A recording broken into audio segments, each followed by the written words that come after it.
This is Runehammer.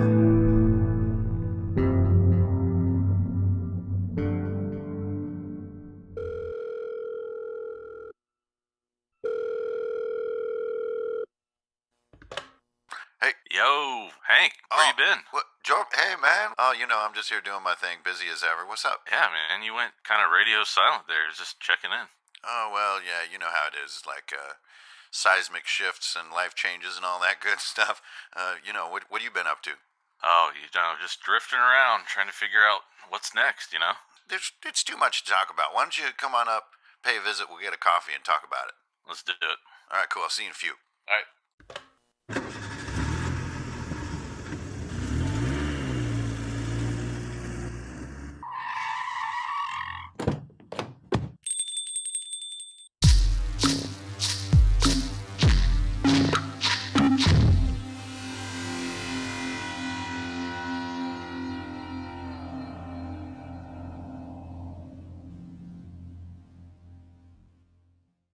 Greetings, programs. Hello, everybody out there in the land of the sentient universe, whatever that means. This is Hanker Infernale, Ingrid Bernal here, your old buddy.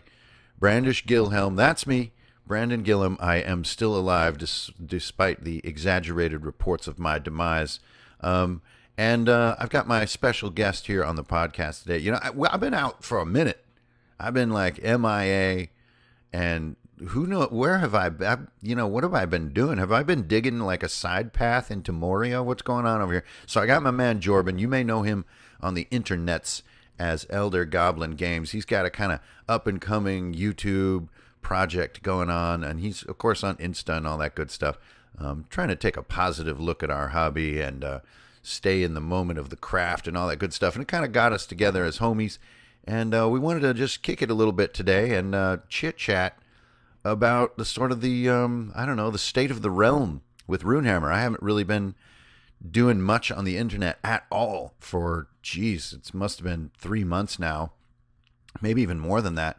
So it's just kind of holler to everybody to catch you up on what's going on over here in Runehammer. So Jorban, thanks for stopping in, my man. Yeah, dude, thanks for having me. So yesterday we were kind of hanging out, chit-chatting, and this topic came up. You were like, so what's up, dude? Like, what have you been doing with this store and everything? And we kind of started chopping it up and getting into it, and we realized, this is like, we should probably be telling the whole shield wall about this. So I don't know, how did you kind of broach into this when we were chatting yesterday, Jordan? Well, you've got such a unique flavor as far as you've got your own art style. Your games have so much of your character in them. So I assume that transfers even to your brick and mortar store. Well, yeah, I hope so. I mean, I think right off the bat, like sort of changing from sort of an internet publisher to, a humble shopkeeper, right away, it became quickly evident, like people coming in do not know that like one of the biggest sort of main bookshelves that we have here is like all my stuff. And I'm not the kind of person to like go out of my way to tell you that. Yeah. Like, I'm not like, hey, I'm like the dude around here, like, that's not me. I am the Runehammer. I am the Runehammer guy, like I'm just not that guy. Especially in the first couple weeks, I guess like being personable and just liking people in general, that definitely translates. But, like bringing the sort of the creative force to the brick and mortar, it turned out to be a lot more complicated than I had imagined. Like on the internet, if you present something, it's kind of like right there. It's like next to your sort of name in a way. And there's really nothing else to look at or see. You're just seeing like the delivered message. But in a shop, there's all these other things, it's like there's D&D and there's Shadow Dark and Symbaroum and, the One Ring and Alien RPG and a bunch of like weird Exalted Funeral stuff and, kind of all these like Warhammer lore books that I really like and all this kind of stuff. And you're just one among many. So I hope that kind of uniqueness translates more and more. But I got to admit, just coming off the gate, we're just about 4.5 weeks into this adventure right now. that was not a given. I mean, on opening day, of course, a lot of the shield wall kind of showed up. And thank you, everybody, by the way, for coming through to that. That was absolutely insane. But mostly we just get curious people, and they have no idea who I am. So I'm needing to develop my skills to introduce myself with a little more poise. Yeah. Well, yeah, and then even from a physical standpoint, I'm sure people walk into the building, and it's probably got a totally different vibe than a lot of the stores out there. Like your murals are on the wall, and like you got the octagon in the back, and there's just some interesting things happening in there that people probably don't see in their everyday kind of local game store. Yeah, totally. And it's another thing. I guess that's kind of the thrust of today's podcast is like, for me, this education about the difference between the so-called real world and the internet, And so on the internet, if someone's sort of coming to poke around, they generally already know a ton about whatever it is they're looking at, but be it from their own interests or from other things they've looked at in recent moments or hours or days. And so they're kind of picking apart the details of what they're looking at. But in the brick and mortar world, you get folks, we were kind of joking about it yesterday, but you get folks who come in and they have no idea what they're looking at. And they're totally enthusiastic, but they've like never seen like a miniature, and, and seriously, just like, what are these tiny little dudes all about? And like, I think there's a whole new skill set, which is, a little bit why I've been kind of missing from the internet shield wall. There's a whole new skill set to learn to be a good diplomat for the hobby in those moments, and like, right. Yeah. It's crazy how different it is to just be like, well, what's cool about miniatures, they're like action figures for adults. So like, that's why it's okay that I have 1,000 of them. Right. Yeah. Yeah. And you even have like miniature painting booths there, right? Yeah. And I guess for the unfamiliar with our shop, it's like we have a bookstore kind of area. Then we have like kind of super dreamy painting stations for painting miniatures or doing craft projects in general. Like last night we did broom making for Halloween and had people come in and make their witch brooms and everything. And then we have, the Octagon, which is like a private playroom with a really big, cool, custom hand-built gaming table. And then we have another area called the Hobby Lobby, which is kind of our out in the open gaming table, which is made by All Play, which is a really nice piece of furniture. And we have some reading chairs, like wizard chairs, to kind of sit and go over your potential purpose and stuff, or purchase. But it's just crazy to, on the one hand, think to yourself, these are all things that are absolutely essential for the hobby that I do. I need a cool room hidden behind a bookcase with torchlight to play D&D. Okay, I need that. And it needs to be soundproof, and it needs a chandelier. Okay, I need that. Then I need a wargaming table where more people can kind of crowd around it and we can do some more boisterous gaming. Okay, I need that. I need a ton of bookcases because I freaking love books. So I need that. And then I need a place to do my miniature projects, be it building them, painting them, whatever. And so it just seemed like a no-brainer.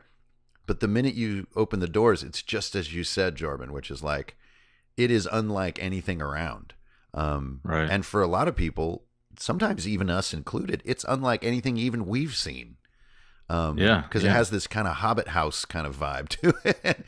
And That's awesome. So as an achievement, as a project, freaking awesome. Really proud of it.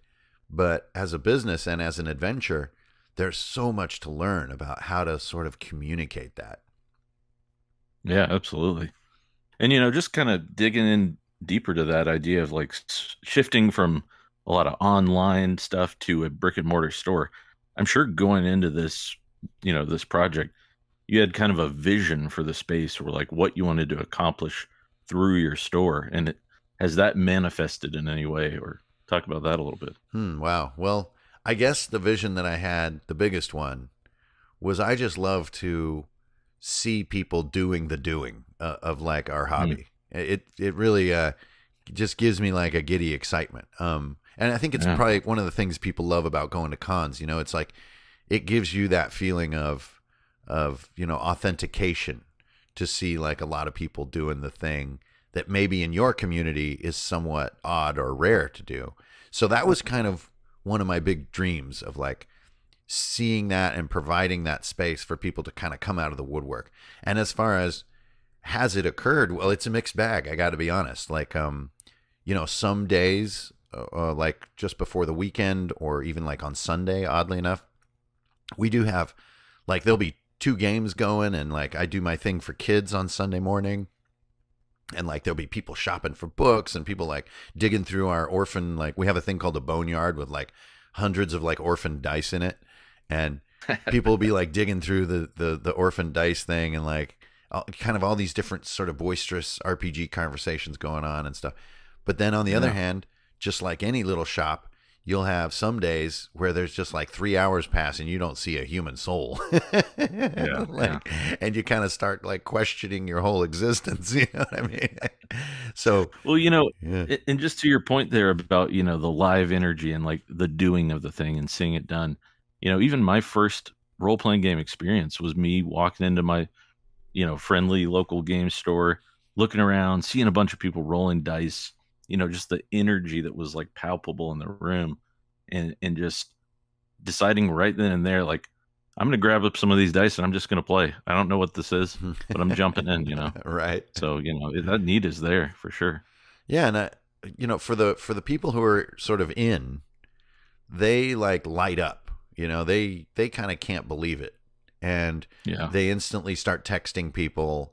And I do think we're in an introductory period with the brick and mortar where, it's just like, imagine if like me and you got into a new game group, right? We still got to wait like a month to play. Like, it's not like we're playing like tomorrow night. Like everybody's got stuff to do. So we're kind of, I think we're in this mode right here where we're like revving this engine up. So we have that side. And then we have the other side, which is the sort of, we call them the D&D curious. And these are people who have heard about D&D. They kind of know about it. They want to get into it. And they kind of look around with this sort of, this dazed wonder, and then they come to the front desk and there's like, is there somewhere I can sign up for something? Is there a sign up sheet? So like the third day we were in business, we're like, yo, we need to put out a sign up sheet. Yeah. And I've been that guy too, where I'm like walking in the store, looking around going like, hey, are there any games? Like, where can I connect with some people, Yeah. Yeah. So I think it's like so many parts of this adventure that I've kind of chosen to embark upon. It's a mixed bag. There are moments that it's almost too hectic. It's too much enthusiasm, and I'm just like, this is completely out of hand. And then there are those moments where you wonder, if people really love it and want it as much as they say they do. And that's those kind of overly quiet hours where you're like, man, come out here and talk to me about stinking blood angels, would you guys? Come on, please come and play D&D with me. Well, and that's where, like, as a new store, I'm sure you're getting a sense or like a feel for the local community. Like people are asking questions, they're walking in, they're trying to figure out how they can connect, and everything's new on both ends. So, I mean, maybe that's a question for you. Have you had time yet to really get a sense of like what the community is looking for through your store? There's 2 sides to that. That's a cool question, because it really is about the local community. It's basically like the north half of Philly is our community, and it's really a mixed bag. So it's like, on the one hand, you do have a lot of people, and this is not surprising, but a lot of people ask about Magic the Gathering, and they asked about Warhammer, and and these are just titanic brands. They're just they're just so big. So you get a lot of that kind of engagement, right? But then if you really take a look at who sort of throws down and who actually pulls in a group of 6 people, who shows up the second and third time and stuff like that, it's D&D people. So it's interesting because it's almost like I'm trying to sort of understand, and it's a topic that I'm sure for listeners of the RPG Mainframe will not be new, but it's this kind of thing about the difference between what is said and what is done, and you don't want to be, overly stingy on people. You don't want to be like, your word is your bond. every statement you make will be a blood oath for the future. You don't want to writing be it on the stone wall of the octagon. Yes, we You will be here Monday. We will etch your Monday night game scheduling into the stones of these very foundations.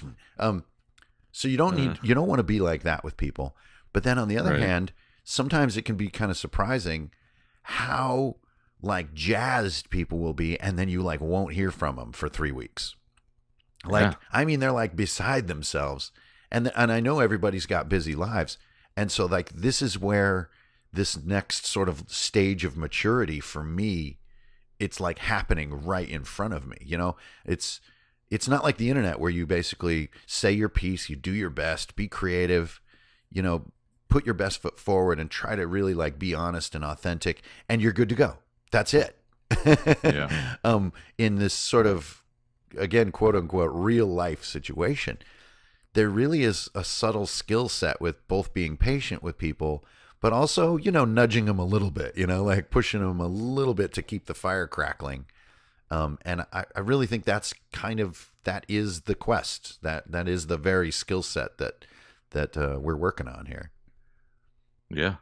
Yeah, and there's a little bit of a trust relationship there, I think, is what you're getting at there. Is like, if I'm going to go out of my way to set up these games and get everything ready, I mean, it's the same for us at home at our tables. We're like, please just show up, or like, give me a heads up if you're not going to be there or whatever, like we can work it out. But yeah, and I mean, hey, I've been that guy too. I've totally been the guy who cancels like day of because something happens, or because I'm like underestimated how exhausted I would be from the previous thing. When I've totally been that guy too. Sure. So it's kind of like, I understand it, but as usual, there's that difference between understanding and doing. You can it's always drive me crazy when people say I get it. That it seems to be getting more common. I don't know, maybe it's just me noticing it, but people be like, they'll interrupt you and be like, yeah, I get it. And it's like, I'm not doubting that you understand what I'm saying, but we're going through the process of the conversation. Like, you don't need to cut me off at the knees because you have reached a satisfactory comprehension level. So I think my brain understands a lot of these challenges, and they're fun challenges. But then your heart and your words and your behavior, that's a whole nother game. That's a whole nother level of growth and knowing people and embracing a community and stuff. I think that's kind of the fun of having a space. Yeah. And I'm sure that's an interesting juxtaposition of being, a dungeon tuber and being a recognized face, and then having a lot of people who are just, kind of walk-ins, or like we said last time, normies. Mm-hmm. And, just not like, and maybe even let's shift to talk about this. Maybe like, what are most of the people looking for when they come in? Are they actually looking for name brand D&D, or do you kind of like show them over to your shelf of your favorites, or what's that look like? I mean, yeah, all those scenarios occur, but if there's something that people are sort of seeking, I'd have to say the most common thing is people want to find something special. And it could be anything. It could be dice. It could be a little accessory. It could be a book. It could be a piece of art, a map, a miniature. But I think one question I'm hearing much more than I anticipated is the question of like, what can I get here that I can't get anywhere else? What's the jam? Like, what's up? And luckily, we are somewhat unique in that we do have all the Runehammer stuff. And you really can't buy it anywhere else as far as retail goes. You really, either go online, which is not that fun for the average shopper. And so that's a great moment of like, well, if you'll just come into my closet over here, I've got, several stolen watches, which I've customized to read the X-ray spectrum and, whatever. I don't know. I went into a weird steampunk place, but... well, and there is that tactileness rather that you're talking about there, where like someone walks in the store and you say you crack open a copy of ICRPG and you get to actually see the art in there, and it's just, that's a totally different feel than just kind of clicking around on the internet and looking at what's there, Mm. because you really get to know a book by peering through its pages. And there's just, I'm someone who's sitting here today with all of my books behind me on the shelf, and I'm looking and I'm going, man, I've missed like holding these. Like PDFs is one thing, but like being able to smell the paper and look at the art, and Oh, it's just man. a whole different feel. Yeah, and you want to talk about smelling paper. This is one area where when the first Crown and Skull book was coming out, it was so hard for me to tell the internet about the materials that are used in the book. And and I just I found myself not able to put it in words that sounded realistic. I sounded like a fish oil salesman or whatever. No, it's not fish oil. It's snake oil. Snake oil. Actually, screw it. It's fish oil. I felt like a fish oil It's the salesman. new one. And but in the shop, you can reach up and grab that copy of Crown and Skull and crack it and feel it on your fingers and smell that weird, that bamboo recycled paper that doesn't use trees and all that good stuff. All right, and you can feel it and smell it, and that part makes me really proud. And that's one thing that's really hard to do on the internet, is deliver that, as you described, tactility. And it's the same with dice. Like the Runehammer dice are probably our top selling item. And again, on the internet, I felt like a tool trying to tell people that a relatively plain set of dice is so special. It was really hard to get across. But in person, we have like a demo set out with a little roll tray where you can kind of like, experiment. And it's instantly apparent. Right. Instantly apparent that those dice are kind of addictive in a way. Like they spoil you so that your other ones suddenly feel hard to read, or something like that. Yeah, no, I feel that. There is a uniqueness to a lot of these old stuff. And, just to touch on what you said about Crown and Skull, like when I opened that book, what you're saying about the pages is so true. It just feels like this old tome you've stumbled across. It's not like anything else on my shelf. And, even with those dice, like I'm getting to the age where I prefer a good readable set of dice that I don't have to squint if the light's low and that kind of thing. And those are just some really unique looking dice that you guys have. Yeah, really, really proud of those. And it was such a weird struggle because it seemed so simple looking. And Eric from Only Crits, by the way, if you're listening, Eric, props to you, my man. You are the bomb. He kept coming back trying to get me happy. And I'd be like, that color's kind of gross looking, it's like too beigey, or that one's too white. It can't be white, or like that's too transparent, but it can't be opaque. What a pain in the ass I am. Yeah. You know what I mean? But I knew somewhere deep down, like we'll know when we get there. And like, so we kept doing iteration after iteration, and that when they finally came through and they were flawless that was like a divine experience. That was so cool. And I think that was part of this transition, like making, and our first run was 1,000 sets of dice. So it was like a big investment and like had a real industrial feel to it. And I think that was part of this transition I was making from that kind of YouTube digital creator kind of modality into this like physical, touchable kind of modality. And I think I didn't know it at the time, but I think I was already questing toward the brick and mortar with making those dice. Yeah. Yeah. No, it's a big change for you personally, but then, we're talking about a lot of products, we're talking about a physical store and stuff, but like there's so much about the hobby that's grounded in this, like sitting together at the table, and busting out those books. I do some reviews and stuff on my channel, but I almost always have a physical book with me because there's just something about holding it in my hands and sitting around the table with those friends and, actually getting to look across each other and laugh. And, not everyone has that privilege. Some of us are playing online as often as we can, but it's just, it all comes back to the table, I guess is what I'm trying to say. Yeah. And that's really, really true. And it's like, it goes all the way down to like the new D&D book, right? So it's like, from an internet perspective, I don't think D&D 5.5 is horrifically exciting. like you have like the Dungeon Dudes, for example, a really largely watched YouTube channel, and they're kind of doing like these deep dives on the 5.5 subclasses, right? And so for the real dedicated head who's into that, the new minutia of how D&D is made, those really resonate. But for me, I really don't play at that level of detail or that level of mechanical synergy.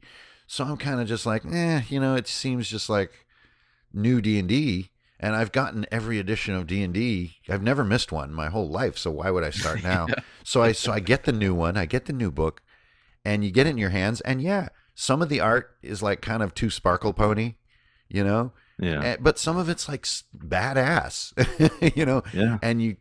and I'm also cruising through the book and like hit the glossary and stuff, and then I kind of flipped backwards to read like the feats, and was just kind of reading it in a semi-random order, and just kind of was having a great time with it.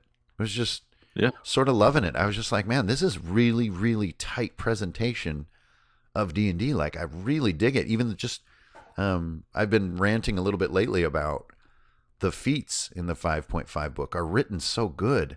They've almost like upgraded my writing style. Like that's good the to hear, way that they give this like pinball kind of feel, or like a slot machine kind of feel.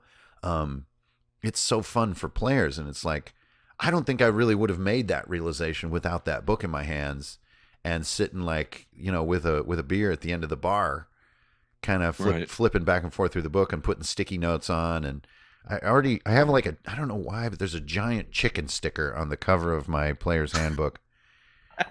And what is that about? I don't know, because the player's handbook is I have the alternate version with the gold dragon, and it's such a nice looking book. And I'm looking over to my left right now on my desk, and it's this chicken sticker is just like mocking me. I don't know what I was thinking, but now there it is. And there's no going back.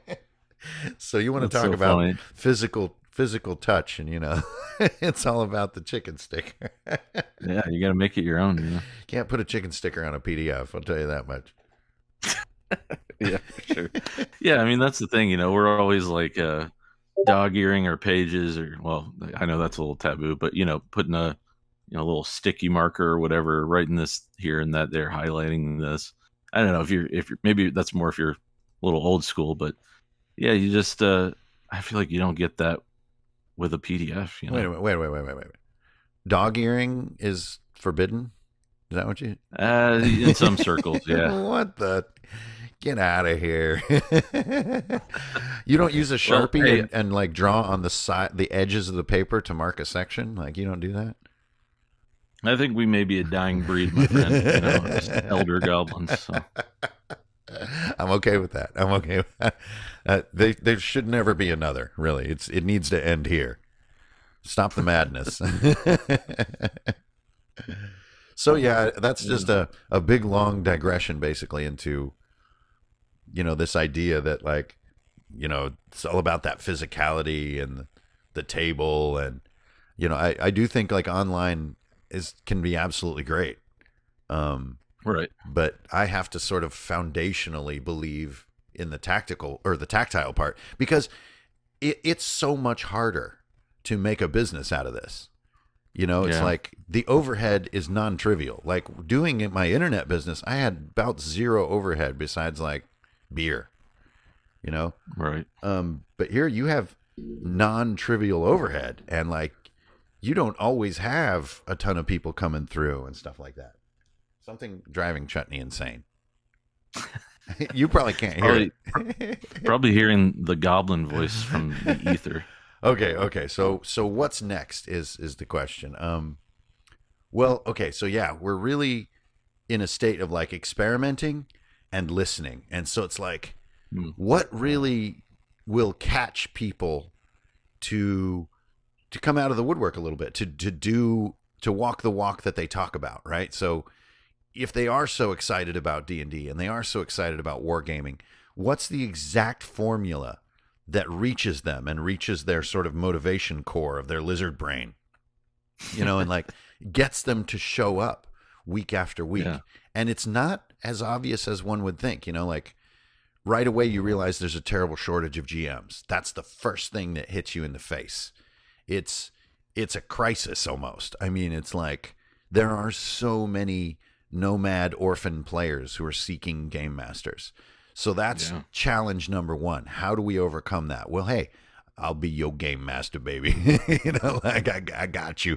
But we have 3 game masters here at Runehammer, and we have a limited capacity. And then we also find that there's a sweet spot of how far out something is. If it's too close, it's hard to plan. If it's too far away, people don't want to commit yet, right? So, like all these goofy details are not really the heart of the hobby. Like the heart of the hobby is making kick-ass character sheets and coming up with cool encounters and having great miniatures and good atmosphere. And this is a whole different. It's almost like sociological. It's like trying to see, and only via experimentation. You cannot think your way around this problem. You cannot sit in a box and Doctor Strange it. Like, you will not get there. You have to interact with people. And I think that's, if you want to talk about what's sort of next, I really want to get that. I want to master that. I want to put it in a bottle. Find where I can really show people how fun it is when you play like twice a month. And it's not free to do. It's not the cheapest hobby in the world. And playing in a bar is so expensive and so loud. So we got a mini fridge over here, bro. Come on over. And then feeling that, like me and you know all too well, my man, which is the sort of magic when you're deep in a campaign that's been going pretty consistently. And like, man, is it good. It's like powerful, and it creates an intrinsic sort of mythology between you and your friends that you share almost in secret.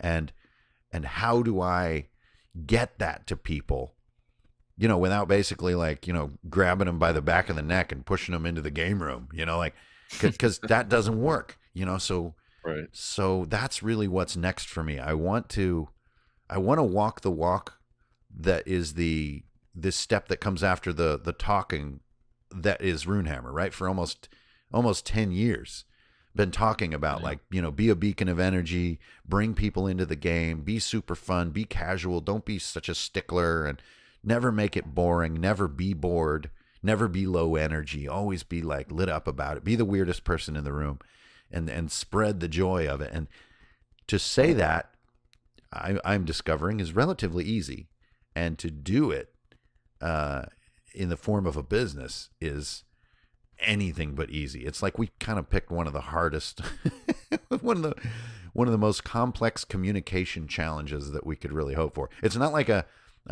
like a bakery, I know what's up with a bakery. You smell the treats when you walk in. I just get some bread. That's it. I'm good. I just fulfilled the entire customer experience. Just to cut in there though, but it's so true. I mean, you got all us talking heads on the internet just going, "Oh, I'll play D&D, it's so fun, it's awesome," but then everyone's going, "I can't get anybody to show up." I've got 10 people that say they're interested, but every time I put something on the calendar, it's me and Larry staring at each other from across the table going, "Well, I guess that's it." Hey man, I showed up just like I said I would. I guess we'll go back into that cave and hope you roll well. I've been playing Osric for 47 years, and it's pretty good, but I don't know about this D&D. And it's like, oh my God, Larry. It's so true though. Well, man, I support your quest to figure out the secret formula to get people to the table and get them immersed in the hobby. I mean, that's huge. If you bottle that secret, you let me know. Oh, for sure. And it is a thing that's been done in other avenues, right? And in some ways has become like dark mythology a little bit. Like if you look at Magic the Gathering, right? They really bottled it, and they bottled it in the form of competition and like rapid obsolescence, right? And on paper, you would think to yourself, dude, this is so gnarly. What are you doing? This is kind of harsh, right? But something about those impulses and the reward sort of sequence of it just works. It just Yeah, maybe it just works. maybe Gary was onto something with the old tournament style dungeon crawls. Maybe we need a Friday Night Magic version of D&D. I really do not think that's a weird answer. I think that's actually really perceptive. That just saying, we're going to invent a story together and it's going to be really neat and we're going to traipse about and it's going to be both hilarious, tragic, and heroic. That's just such a complex message. Yeah. That's so complicated. Yeah, for sure. So I don't necessarily want to just, be like, hey, world, I'm now going to model my hobby after Magic the Gathering. Here we go. Let's do some obsolescence. And you need to buy your way in, and it's all going to be PvP. But I do think that it's good to be open-eyed about this stuff, to be and especially when you meet individual people, they're all totally cool, by the way. I mean, that guy Larry who keeps showing up might be a little weird, but and we've had a couple oddballs that come in, I can't lie. But a lot of the people are just completely groovy, even if like some of the stuff that they're into has like sort of a weird rap, like on the internet. You know what I mean? And I think really quickly you start to decouple those things. You say like, yeah, that kind of weird rap where people kind of like to grind something down, it's actually completely separate from the individuals who are just kind of casually kicking it. Right. And it's a great lesson to learn. It's really healthy for the mind in this world that we live in with all this kind of hot takes on social media and stuff. Individual people are not hot takes. No, you're right, though. I mean, it's fun when we're on the internet to like go to all the forums and really dig down into our preferences and our styles and stuff. But when you get to the table and you start rolling dice, all that kind of just melds away. And then you just have what's happening there in the game. And like, you're looking at your players across the table, and those are the moments that we really keep coming back for. Not all the theory crafting and even the advice and things that I do myself. It's just if it works, it works. If it doesn't, throw it away. That kind of thing. Yeah. So I think that this sort of I don't know, early days tournament stuff, right? They pick like wacky character or categories to award sort of points to, right? If I'm familiar with this stuff, I don't think I've ever been in like a role playing tournament. I don't think I have either. To be honest, that was a little before my time even. Yeah, but it's a really really intriguing answer to a really complicated question. It's like, how do you both capture the beginner and challenge the veteran? And that really is one of the more fun answers that I've heard. Just put people in mazes and get them scooting around in mazes and give them little gold chips. Yeah. Like little achievements and badges. Yeah. And just kind of, and if there is a more sublime version of the hobby out there somewhere, that's fine too. And they can gateway into it, but I think that's a really great answer just because it looks at things on their face in a very honest way, rather than sort of shaking your fist at a world that's different from you. Being like, why isn't everyone doing skirmish wargaming in the French and Indian War? Damn you fools! And maybe that's part of the beauty of that West Marches style too. It's got that connectivity where the players sort of set the pace and decide when they want to play, and then the onus is on them. And it's still that like pug group where everybody's just coming together, and there's no set group, there's no set overarching story, but you get in there, you get to play, you get a story for the night, you roll your dice, and you walk away with something. Yeah. I think a great way to kick that one off would be kind of like do like a Catalina wine mixer. And so you got to get like 25 30 kind of heads in a room and just put a couple beers in them and give them some snacks. That's awesome. And just get each other to talk to each other. Just get each other to see that these are just totally chill people just like you. And then I think very quickly they could be ready. Here's another crazy thing that I've discovered that I didn't anticipate on this journey is how timid people are. And not to be critical toward people, but like they're timid about either looking like they know too much or looking like they don't know enough. And Yeah. so they're very timid about what they really want to commit to participating in because of the perceived kind of way others are going to look at them. And it's crazy, honestly. I feel like it's kind of back. Like I thought it was gone. It was kind of really bad in the 80s, I thought. There was a lot of worry about being perceived the wrong way in the 80s, and it caused a lot of people a lot of mental anguish. And to me, it kind of felt like it disappeared mostly with more healthy attitudes toward each other in the ensuing decades. But I got to say, right now in 2024, people feel really self-conscious. Like they feel kind of looked at in not the best way. And that's not cool, man. Like I really want to plow some snow on this. Like let's get this out of the way and start forgetting what people think about us. And just kind of do your thing. I mean, I relate to and I understand where they're coming from. A lot of them are plumbing realms and dimensions they know nothing about, and that takes a lot of courage. Let's make sure that's out in the open. But I want to plow some snow on this. I want some people to be feeling completely free to either know way too much about a thing or know just next to nothing about a thing and be sitting side by side. That's a battle that I don't know if it's profitable or not, but it's one that I want to fight. No, that's really cool. I just ran a game for my parents and my in-laws and my wife, and one of the first things I said when I opened up, I was like, hey, look, you're not going to really know what's going on. You guys have never played a role-playing game. Don't be afraid to ask questions. I've been doing this for, I don't know, 10, 12 years at this point, and I still don't even know all the rules.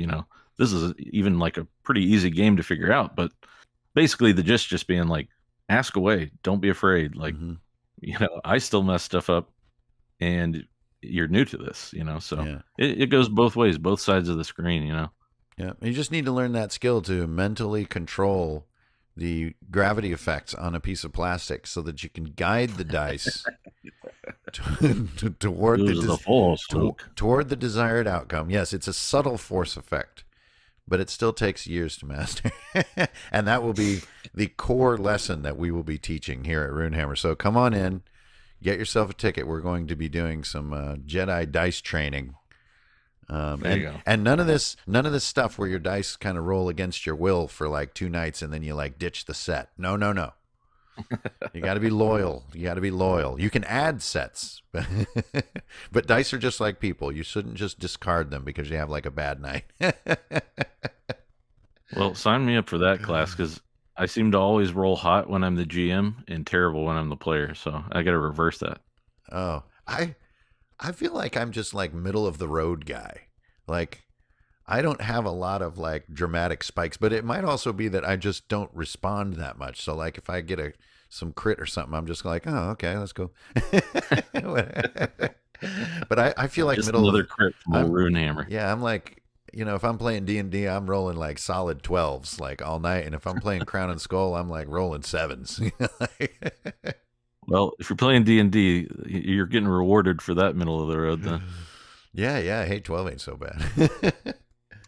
All right. Well, I think we are out of time for this re-inaugural episode of the RPG Mainframe. This has been episode 71. That's pretty crazy. And hey, Jorben, if you don't mind, stick around for another episode. Let's make this a double feature for the return of the Mainframe to the airwaves. And we'll talk again. What do you think? Yeah, dude, let's do it. Dope. Sounds awesome. All right, right on. And thank you, everybody, for tuning in and sticking with Runehammer through this little desert crossing that we just did in the middle of 2024. We've been calling it the desert of, or the summer of madness was what we were starting to call it, because it was a very long and difficult process to get our shop where we really wanted it to be and to get it open and ready for everybody. So thanks, everyone, for your patience, and look for my ugly mug back on YouTube and doing podcasts and getting into all that fun stuff again here toward the end of the year and onward into the future from there. All right. Well, thanks for stopping by, my man. I'll see you on the next episode. And everybody out there, may your dice be kind. And I'm out.